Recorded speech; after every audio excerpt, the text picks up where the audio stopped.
थोथे चने जैसी है। इसलिए हर मनुष्य की छलनी शार्प होती जा रही है दिन प्रतिदिन सोशल मीडिया को यूज करते हुए।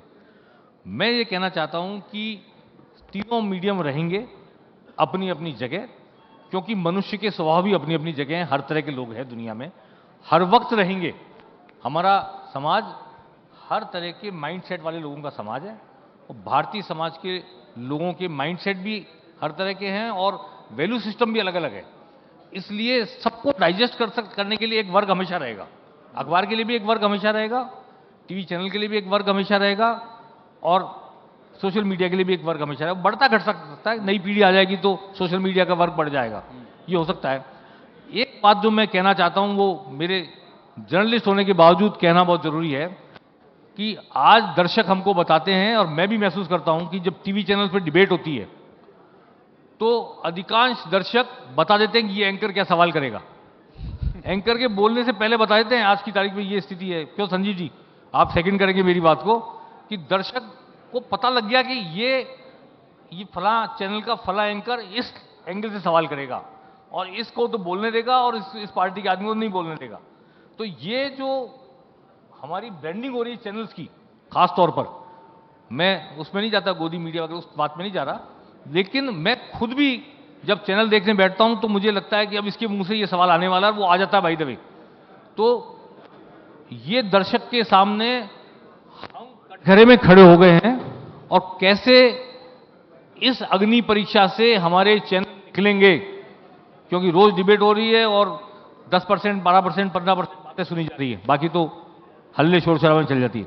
लेकिन एंकर के सवाल सुने जाते हैं, तो एंकर के सवाल के बारे में जब लोगों में धारणा बन गई है कि ये एंकर तो यही सवाल करेगा, और ये एंकर तो इससे जवाब पूछेगा और इसको जवाब बोलने नहीं देगा, ये अग्नि परीक्षा की घड़ी है टीवी चैनल के मीडिया के लिए। मैं ये कहना चाहता हूं, इसको आपके मंच से मुझे मौका मिला है, तो ये वक्त है कि मैं आत्मनिरीक्षण की घड़ी से गुजरे हम लोग, और देखें कि जो दर्शक हमारे सामने बैठा है वो मूर्ख नहीं है, बेवकूफ नहीं है, उसके पास भी एक विजन है, सोच है, समझ है, और वो धारणा बनाता है, और धारणा बनाने के बाद किसी चैनल को खारिज करता है, किसी चैनल को स्वीकार करता है। धन्यवाद। सर, इसी से भी मैं इसी पॉइंट को आगे लेकर के जाऊं, क्योंकि आप तो टीवी से भी जुड़े हैं, अखबार से भी जुड़े हैं, हमारे ग्रुप से जुड़े हैं, तो क्या सर ये जो है मुझे जो है एक तरीके की ब्रांडिंग बना देना कि सामने वाला क्या पूछने वाला है मुझे मालूम है, या वो क्या आंसर देने वाला है मुझे क्या मालूम है, एक के साथ एक व्यूअर हो गया, एक के साथ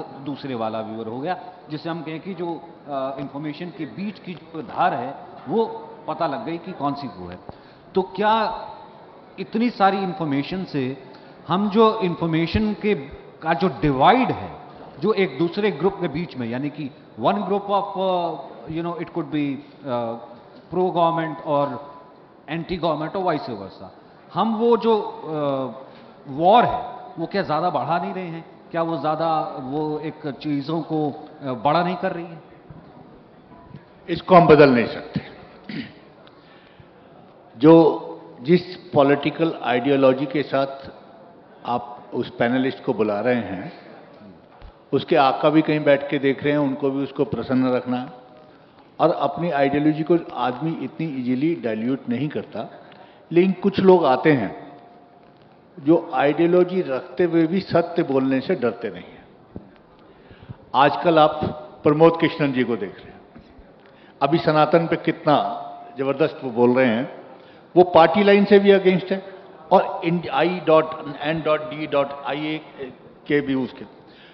आज भी सुबह मैं टीवी पे देख रहा था, उन्होंने कहा कि जिस प्रकार से सनातन के बारे में बोला जा रहा है, ये INDIA का प्रादुर्भाव प्रारंभ हो गया, ये समाप्ति पे, इसको कोई रोक नहीं सकता।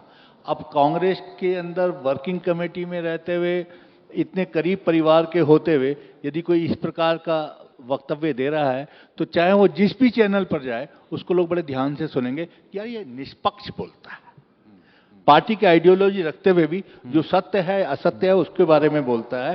तो इस प्रकार के पैनलिस्ट की बात को बड़े आदमी ध्यान से सुन लेता है, और जो एक कंफर्म्ड है कि that he is going to talk, Anurag Bhadauria है, वो ये बोलेंगे, वो चिल्लाएंगे, दूसरे पैनलिस्ट को बोलने नहीं देंगे, आदमी तुरंत जब वो बोलने लगते हैं दूसरे चैनल पे चला जाता है, कहता है यार ये तो एक ये बात चिल्लाएगा, चिल्ला पोंग करेगा और नहीं, कुछ ठीक है सर, अब इस डिबेट को इस तरफ लेकर के जाते हैं क्योंकि आप तीनों जो है अपने फन के जो है इतने धुरंधर है, इतने माहिर हैं। अब सनातन पर चर्चा उठी है कि आजकल इंडिया वर्सेस भारत भी चल रहा है, सनातन के ऊपर भी वार चल रही है।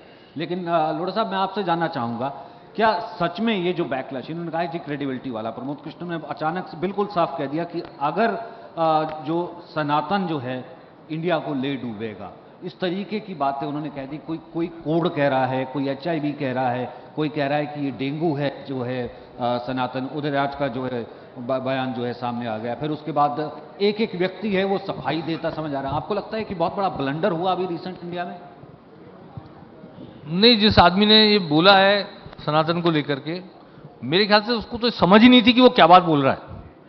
मतलब मैं जो महसूस कर रहा हूं, उसके पास वो लेवल नहीं है कि सनातन कितनी बड़ी चीज है और उसको वो हिट कर रहा है तो देश को वो कहां ले जाकर के हिट कर रहा है, उसको समझ नहीं थी, वो तो बोल दिया। मैं इसमें इंटरव्यू एक छोटा सा हाँ। करूंगा।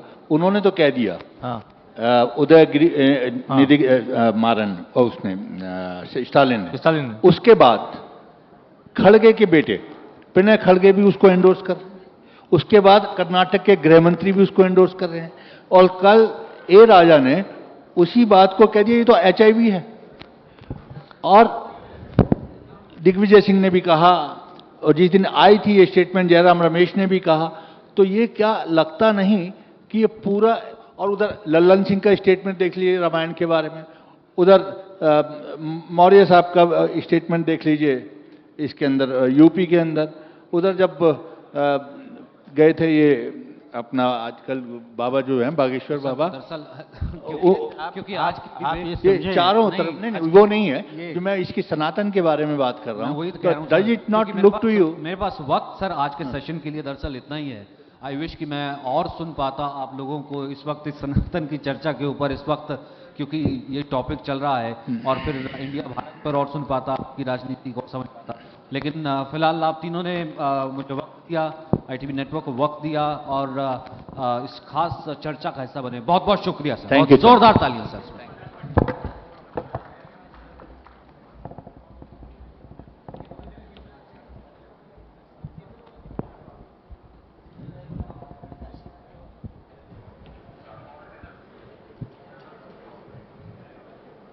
और आप